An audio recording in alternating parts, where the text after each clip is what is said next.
Hello again mga KaBeauties! Welcome back!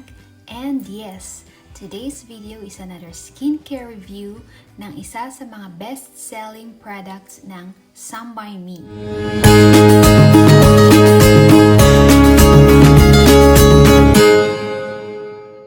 Glowing skin always has a special attention because of its vitamin C and other products that contain brightening formulas. So bago ko i-reveal yung product na pag-uusapan natin ngayon, let me ask you this first. Gaano kadalas or how often do you use a sleeping mask as a moisturizer? As a daytime moisturizer to be specific.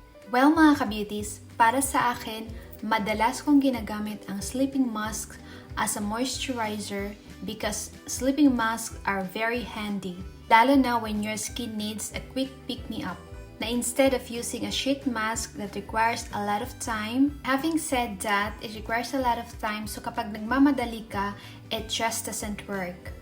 Ito yung isa sa mga rason kung bakit love na love ko ang sleeping masks. Also, pwede mo siyang gamitin as a regular moisturizer for everyday use. Kaya naman mga KaBeauties, I bring you a favorite of mine. Etong Yuja Niacin Brightening Sleeping Mask from Some by Me. And I'm sure for those of you who have been watching my skincare videos, I'm pretty sure alam nyo na ngayon kung bakit ko ito nabili and bakit ko ito gustong gusto. And there are few reasons why I bought this. And yes, totoo, one of it is dahil it contains my favorite skincare ingredient, which is the niacinamide or vitamin B3. Meron siyang 5% niacinamide. Aside from that, it is formulated with a bunch of amazing ingredients like citrus junus extract, simply known as Yuja vitamin C.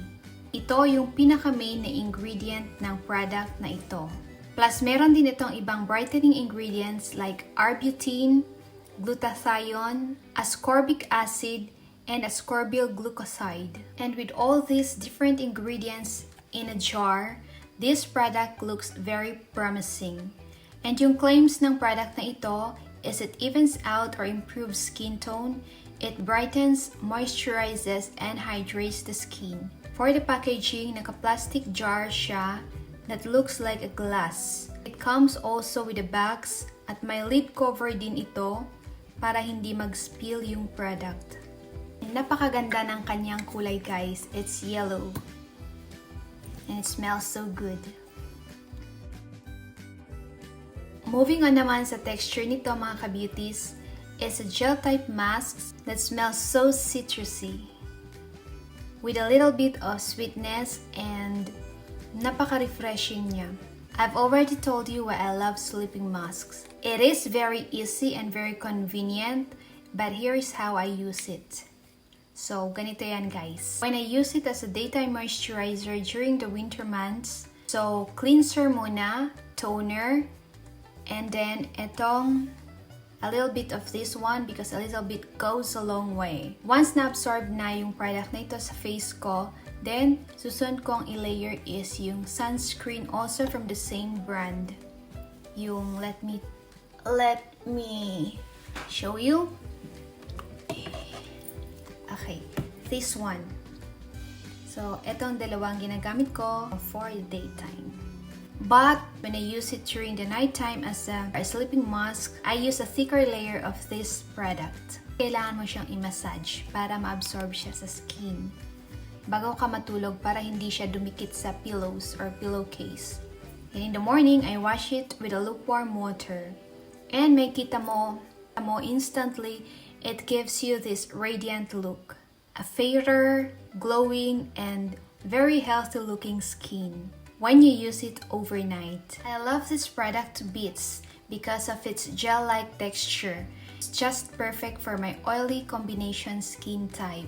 And kahit ganon yung kanyang texture, it just melts like water and napakadali niyang ma-absorb sa skin. Another reason kaya ko gustong gusto is it's very lightweight pero napaka-hydrating nito sa skin. But during the winter months, and if you think your skin needs more moisture or hydration, then you can layer a second layer. Isa pa kung bakit ko nagustuhan yung product na ito is it's very refreshing habang ina-apply mo siya sa skin. May cooling effect kasi siya. And last reason why I love this is the scent. It's very fresh and very citrusy. So it's no wonder why Yuja Niacin Brightening Sleeping Mask is one of the best-selling products ng Some by Me. Kasi naman it contains amazing ingredients, promising results, plus affordable price, making it my favorite amongst many. And yes, and another yes, plus another yes, I will repurchase this and I highly recommend it. Mga KaBeauties, that's my short and honest review sa product na ito. And let me know in the comment down below if you have used this at kung ano yung experience nyo sa paggamit ng product na ito. I hope this short and honest review is helpful to you and hope to see you again next time. Thank you for watching.